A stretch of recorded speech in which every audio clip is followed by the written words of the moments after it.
చైతన్య గారు, deep sleep లో మనిషి ఉండకపోతే, లేకపోతే అసలు సరిగ్గా నిద్ర, బ్రెయిన్ ఇంకా అవేకెన్ లోనే ఉంటుంది, ఏదేదో ఆలోచిస్తుంది అని అంటారు కదా, అలాంటి వాళ్ళే ఎక్కువ శాతం వెయిట్ గెయిన్ అయ్యే ఛాన్సెస్ ఉంటాయి అంటున్నారు. అది నిజమేనా? ఇప్పుడు ఒక పేషెంట్ మన దగ్గర వచ్చిండు, ఏడికెళ్ళి వచ్చిండు, పూనా నుంచి వచ్చిండు. ఓకే. ఆ పేషెంట్ వెయిట్ నా దగ్గర వచ్చినప్పుడు 130 కిలోలు, 130 కేజీస్.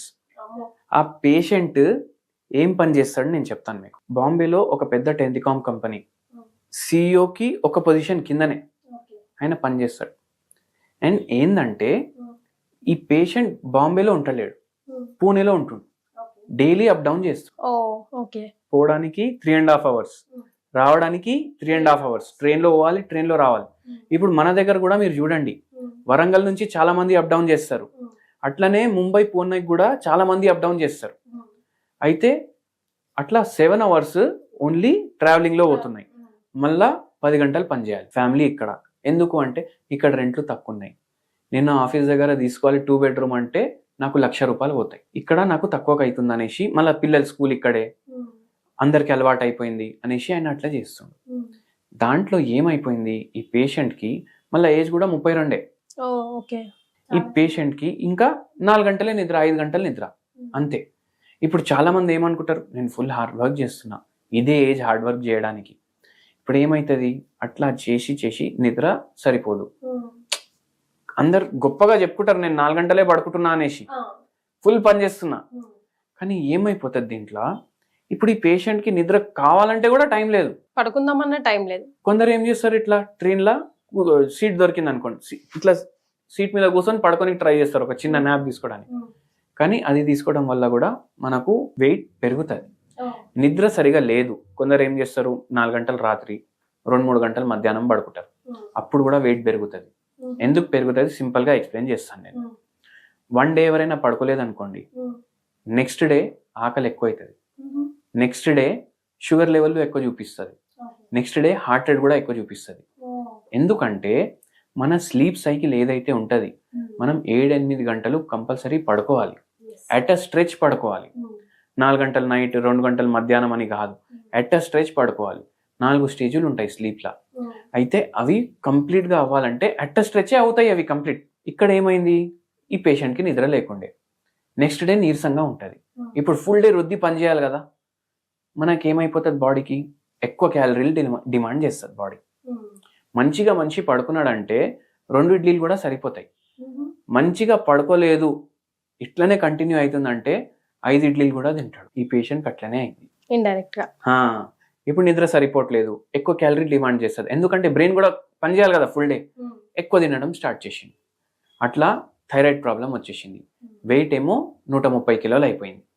ఇప్పుడు ఈ పేషెంట్కి మనం అడ్వైస్ ఇచ్చి మందులు స్టార్ట్ చేసి ఆ థైరాయిడ్ వ్యాధి కూడా తగ్గించినాము, వెయిట్ కూడా విదిన్ 1.5 year పట్టది.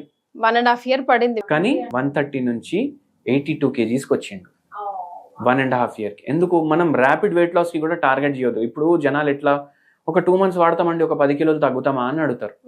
10 కిలోలు తగ్గితే మీ బాడీకే ఎఫెక్ట్ అవుతుంది. అట్లా కాదు, న్యాచురల్ గా తగ్గాలి, స్లో అండ్ స్టడీ తగ్గాలి. మళ్ళా తర్వాత అది మీరు మందులు మానేసినాక మీకు మళ్ళీ వెయిట్ గెయిన్ అవ్వద్దు, బ్యాక్ ఫైర్ కావద్దు. అట్లా మనం ట్రీట్మెంట్ ఇచ్చినాం ఆ పేషెంట్ కి, అండ్ వెయిట్ మొత్తం తగ్గించినాం. సో అప్పుడు మీరు ఏం ప్రికాషన్స్ మైండ్ లో పెట్టుకున్నారు, ఎలాంటి ఫుడ్ స్ట్రక్చర్ ఏమైనా చెప్పున్నారా ఆయనకి ఇంట్లో, హోమ్ రెమెడీస్ లాగా అట్లా? ఇప్పుడు ఒక సింపుల్ లాజిక్, మనకు వెయిట్ పెరుగుతుంది, మనకు ఎటువంటి రోగాలు లేవు, అంటే థైరాయిడ్ వ్యాధి లేదు, పీసీఓడి లేదు, పీరియడ్స్ ప్రాబ్లమ్స్ లేవు, షుగర్ లేదు, బీపీ లేదు, ఏ హెల్త్ ప్రాబ్లమ్స్ లేవు, అయినా మనం వెయిట్ పెరుగుతున్నాం అంటే ఏంది, మన నిద్ర అయినా సరిగా ఉండదు, లేదంటే మనకు ఫిజికల్ యాక్టివిటీ ఉండదు, లేదంటే మన బాడీకి ఎంత అవసరం మనం దానికన్నా ఎక్కువ తింటున్నాం. ఇన్పుట్ అవుట్పుట్ సేమ్ ఉంటే మన వెయిట్ స్టాగ్నెంట్ ఉంటుంది. అయితే మనం ఈ పేషెంట్కి ఒకటే లాజిక్ ఇచ్చినాం, మనం ఏ పేషెంట్ వచ్చినా డైట్ డిజైన్ చేసి ఇస్తాం. సింపుల్ డైట్ ఉంటుంది, మీరు ఎట్లాంటి డైట్ తీసుకోవాలి, ఏదైతే మీరు ట్రీట్మెంట్ మానేసినాక కూడా మీరు కంటిన్యూ చేసుకోవచ్చు. ఇప్పుడు డ్రై ఫ్రూట్లు కొనేసి, ఐఎఫ్ చేసి, లేకపోతే కీటో డైట్ చేసి, అట్లా ఎన్ని రోజులు చేస్తాడు మనిషి? 20 రోజులు, 30 రోజులు, 2 నెలలు. సో లైఫ్ స్టైల్లో భాగంగానే ఉండాలి, చేంజెస్ ఉండాలి. మీరు డైట్ లో కూడా ఎటువంటి వస్తువులు వాడాలంటే మీకు సాటిస్ఫాక్షన్ కూడా ఉండాలి. మీకు రైస్ తినాలనిపిస్తే మీరు రైస్ తినాలి, మీకు రొట్టెలు తినాలనిపిస్తే మీరు రొట్టెలు తినాలి, మీకు స్వీట్ తినాలనిపిస్తే మీరు స్వీట్ తినాలి, కానీ మీరు వెయిట్ పెరగొద్దు. అప్పుడు ఏం చేయాలి, మీరు ఎంతైతే తింటున్నారు దానికన్నా సగమే తినాలి. మీరు మీ మైండ్ తోటి మాట్లాడుకుంటాం, మనం సెల్ఫ్ గా మాట్లాడుకుంటాం కదా, అట్లా సెల్ఫ్ గా బ్రేక్ఫాస్ట్ టైంలో మాట్లాడుకోవాలి. అరే ఎన్ని ఇడ్లీలు తింటావు, 4 అని చెప్తుంది మైండ్, 2 తినేసి ఆపేసేయాలి. హాఫ్ మీల్ డైట్ అంటారు, అందరు పేషెంట్లకు ఇదే చెప్తాను నేను.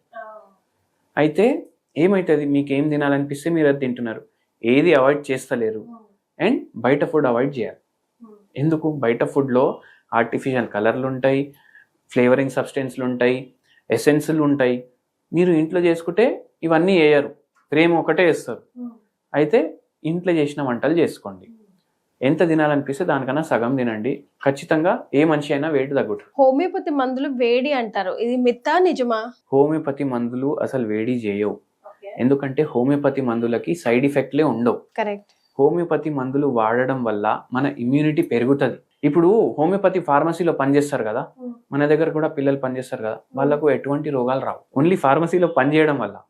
అయితే హోమియోపతికి సైడ్ ఎఫెక్ట్ ఉండదు. ఓకే, వేడి అనే సైడ్ ఎఫెక్ట్ కూడా కాదు, ఇంకో భ్రమ ఏంటంటే హోమియోపతి మందులు వాడితే ఫస్ట్ పెరుగుతుంది దాని తర్వాత తగ్గుతుంది అని చాలా మంది అంటారు, అట్లా కూడా ఉండదు. Right, thank you so much. Thank you అండి.